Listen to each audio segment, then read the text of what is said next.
অধিকার পরিষদের রাজনীতিতে এদেশে একটি সংগ্রামী চরিত্র রয়েছে।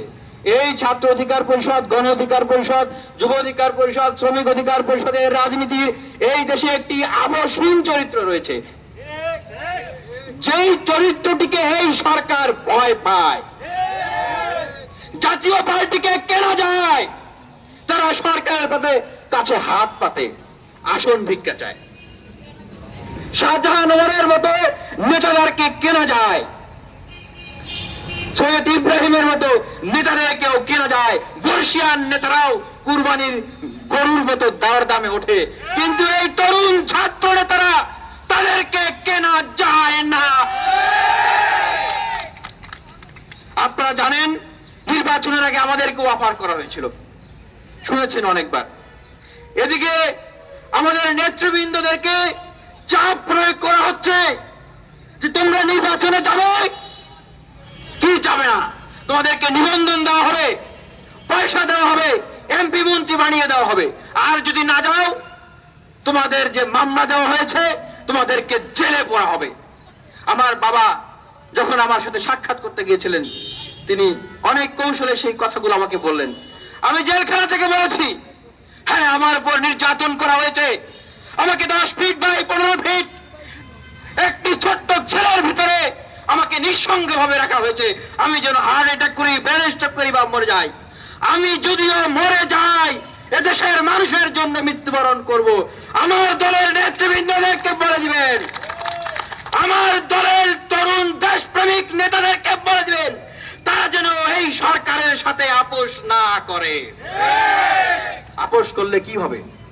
আপোষ যদি আমরা করি, এই দেশের মানুষ আর কোনদিন নতুন কোন রাজনীতিকে নিয়ে স্বপ্ন দেখবে না।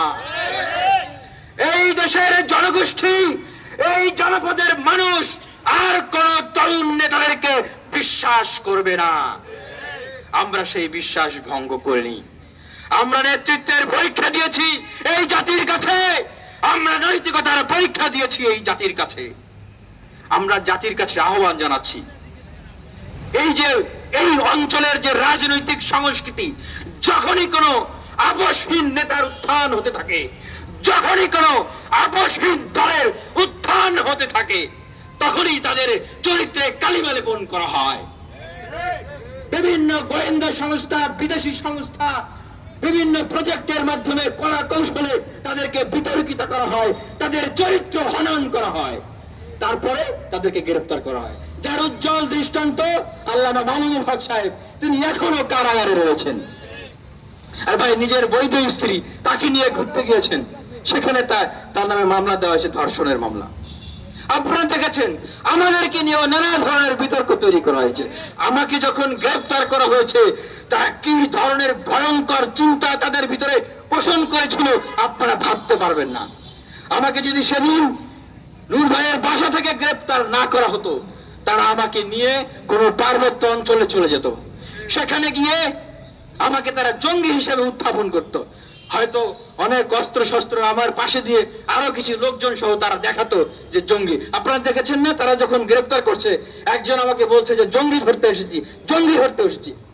আরে ভাই, তোমরা তো অপদার্থ, তোমরা অপদার্থ, অযোগ্য। দেশের এমভি আব্দুল্লাহ নামক একটি জাহাজকে সোমালিয়ান দস্যুরা নিয়ে চলে গেছে, তোমরা ছাড়াতে পারো না। এতদিন পরে ছাড়িয়ে এনেছো, তাও আবার $5 মিলিয়ন তাদেরকে দিয়ে। তার মূল্যমান কত জানেন? প্রায় 55 কোটি টাকার মতো। অথচ তোমরা আমার মতো একজন কি বলবেন নিরীহ ছাত্র নেতা, অসহায় ছাত্র নেতাকে তোমরা জঙ্গি হিসেবে উত্থাপন করছো। কত বড় অপদার্থ তোমরা! তোমাদের লজ্জা হওয়া উচিত। এই দেশের আইন শৃঙ্খলা বাহিনী, তোমরা এই দেশের সন্তান, এই দেশের তলে তলে তোমাদের বেড়ে ওঠা। আমরাও এই দেশের সন্তান। তোমাদের সাথে আমাদের কোনো শত্রুতা নাই, তোমাদের সাথে আমাদের কোনো বিরোধিতা নাই। এই দেশকে তোমরা যেমন ভালোবাসো, আমরাও তেমন ভালোবাসি। এই দেশের স্বাধীনতা, সার্বভৌমত্বকে রক্ষা করার দায়িত্ব তোমাদের, যেমন আমাদের সকলের স্বাধীনতা, সার্বভৌমত্ব রক্ষা করার দায়িত্ব। দেশপ্রেমকে বিক্রি করে দিও না, দেশটাকে ভারতের কাছে ইজারা দিও না। আমার এই স্বাধীন সার্বভৌম বাংলাদেশকে রক্ষা করতে হবে। সেই রক্ষা করার জন্য আজকে তরুণ ছাত্রদের সারা বাংলাদেশের বিশ্ববিদ্যালয় ক্যাম্পাসগুলো থেকে জেগে উঠতে হবে, জেগে উঠতে হবে, জেগে উঠতে হবে। গতকালকে দেখলাম যে আমাদের রব ভাই স্বাধীনতার পতাকা উত্তোলন করেছিলেন, যে মহান ব্যক্তি, তিনি কান্না করছেন। আজকেও দেখছেন যে আমি কাঁদো কাঁদো কণ্ঠে আপনাদের সামনে কথা বলছি।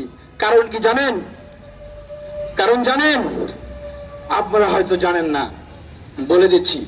আবারও যে কোনো সময় আমাদেরকে গ্রেফতার করা হতে পারে, যে কোনো সময়, বা যে কোনো ভাবে সাবোটেজ করে অথবা অ্যাসাসিনেট করে আমাদেরকে মেরে ফেলা হতে পারে। একটু আগেই বলেছি কেন? কারণ এরা পয়সার কাছে বিক্রি হয় না, এরা মাথা নত করে না, এরা আপোষ করে না। তাদের ভাষায় আমরা নাকি রাজনীতি বুঝি না, আমরা নাকি বেশি সৎ, আমরা নাকি উন্মাদ দেশপ্রেমিক। সেজন্যই বলছি, এই সারা বাংলাদেশে এরকম যারা উন্মাদ দেশপ্রেমিক রয়েছে, এই সারা বাংলাদেশে যে তরুণরা রয়েছে যারা বিক্রি হয় না, তাদেরকে এগিয়ে আসতে হবে।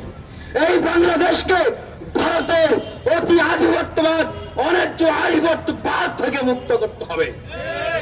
ইন্ডিয়া আউট যে মুভমেন্ট তৈরি হয়েছে, সেই মুভমেন্টকে এগিয়ে নিয়ে যেতে হবে। আমাদের আগামী দিনের মুক্তির পথ এটি। India out, reform Bangladesh. ইন্ডিয়ার আধিপত্যবাদ থেকে বাংলাদেশকে মুক্ত করতে হবে। যে 1971 সালে পাকিস্তানের অকুপেশন থেকে বাংলাদেশকে এই বাংলার তরুণ জনতা, ছাত্র, কৃষক, কামার কুমার মিলে মুক্তিযুদ্ধ করে তাদেরকে হটিয়ে দিয়েছিল। আর এই ঘুণধরা 53-54 বছরের বাংলাদেশকে সংস্কার করতে হবে। এদেশের আইন বিভাগ, বিচার বিভাগ, শাসন বিভাগ, এদেশের গঠনতন্ত্র সব কিছুকে সংস্কার করতে হবে। দুর্নীতি বান্ধব কোন গঠনতন্ত্র, এক কেন্দ্রিক ক্ষমতা গঠনের রাষ্ট্র ব্যবস্থা এই বাংলাদেশে আর চলতে দেওয়া যাবে না। এ বলেই আমি আমার বক্তব্য আপনাদের সামনে শেষ করছি। ইনশাআল্লাহ আপনারা আমার জন্য দোয়া করবেন, আমি যেন আরো সুস্থ হতে পারি দ্রুত, এবং আবারও আগের মতো দারাজ কণ্ঠে আপনাদের সাথে কথা বলতে পারি, বক্তব্য দিতে পারি। ধন্যবাদ সবাইকে।